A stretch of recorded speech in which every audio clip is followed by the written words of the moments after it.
En fait, il s'agit d'un nouveau système, justement, une nouvelle méthode de dépistage de ces anomalies de nombre des chromosomes.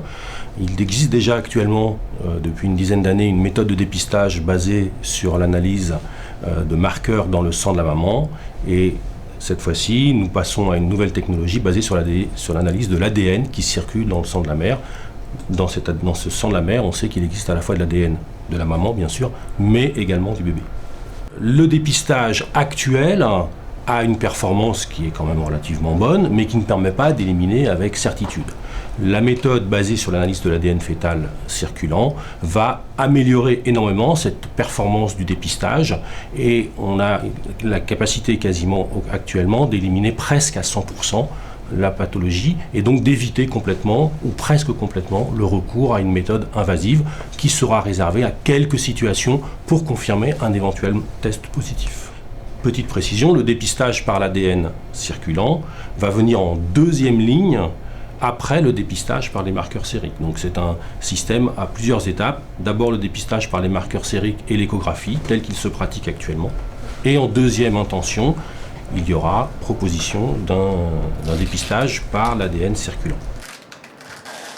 La principale pathologie, c'est la trisomie 21, c'est-à-dire l'anomalie de nombre la plus fréquente dans l'espèce humaine.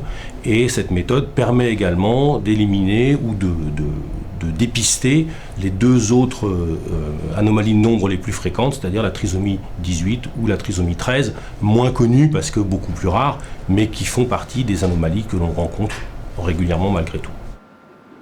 Le bénéfice principal, c'est qu'on va réduire énormément le recours aux gestes invasifs, puisqu'on estime qu'on va réduire par 2 le nombre de gestes invasifs nécessaires pour éliminer cette pathologie. C'est-à-dire que dans les cas où le test par analyse de l'ADN circulant va se révéler négatif, eh bien, on sait que le risque résiduel, qui n'est pas nul, il n'est jamais nul, mais le risque résiduel est vraiment très très faible et donc permet d'éviter le recours aux gestes invasifs, alors que par les techniques basées sur les marqueurs sériques actuellement, on sait qu'il y a un certain nombre de gestes invasifs que l'on doit réaliser chez les patientes dites à risque, alors que le bébé est parfaitement sain.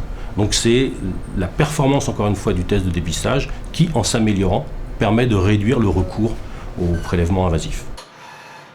Alors, en termes d'automatisation pour faire face à la demande, cette plateforme aujourd'hui va être la première qui va être opérationnelle en France.